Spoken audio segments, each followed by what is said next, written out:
Ladies and gentlemen, today I am going to show you how to repair a pot and pan. So this is the pan that I have here. This is an Oneida pan, and what I'm going to do is I'm going to use a two-part epoxy. This is the strongest stuff that you need to be able to bond these high-strength plastics. And so before we get into this too far, we're going to make sure that we follow some proper safety precautions and get ourselves some nitrile examination gloves. So I'm going to put those on real quick, and then the other materials that you need in order to be able to do this is going to be a skewer.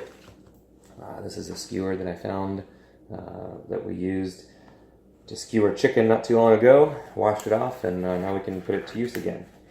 So the next step is to take one more extra rubber glove here, or nitrile glove, and then just going to set it down right on top of there.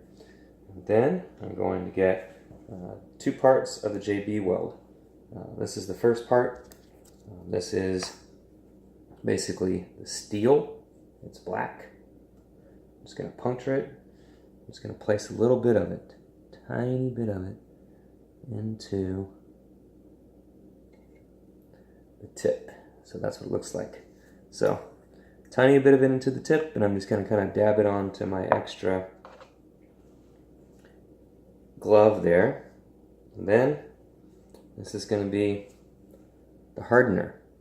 This is the red JB Weld. Now as soon as you mix these two, they begin to set. So it's important that you mix them quickly so that they can be efficient.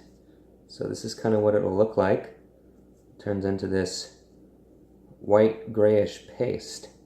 You want to make sure you don't get any of this on your hands. And then we'll take this piece. This is one end, and what I'm going to do is give it a little dab there. Whenever you're gluing something, you want to make sure that you get the adhesive on 2 surfaces. Okay, I'm going to use my finger to get the rest of this off. And then I'm just going to kind of dab it on there. Make sure I get all the porous areas, because those pores will be filled in by the JB Weld.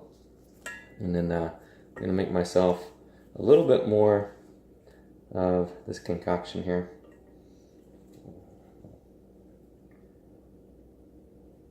Okay, so I'm just going to use my fingers now. This is another trick.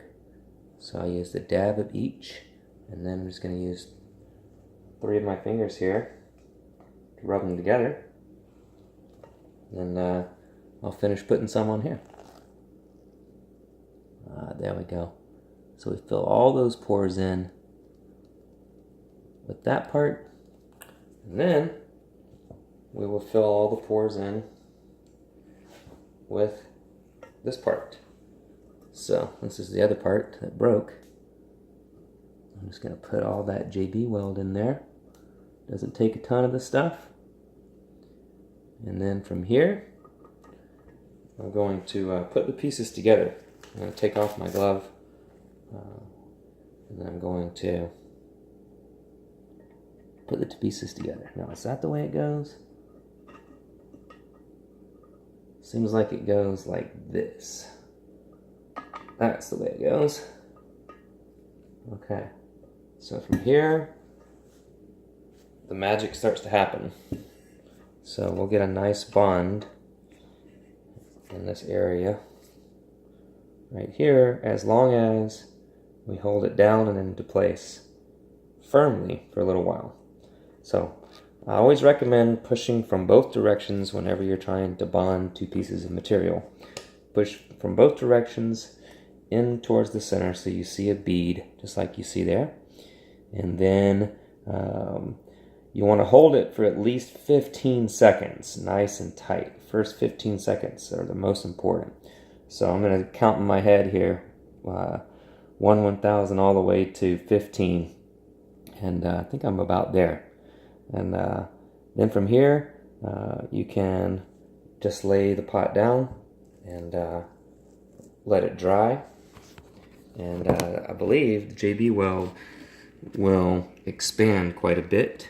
So you can take, let's see if I can do this while I'm holding the phone.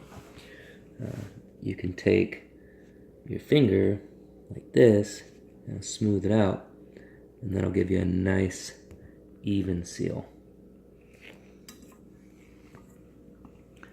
So let's see if I can get a good visual of what that looks like. There you go. So that's a pretty good repair, and I want to let it rest for a while. JB Weld, I'm not sure how long of a dry time it has, but I can read about it. All right, that's how you do a pot repair in less than 5 minutes. Okay.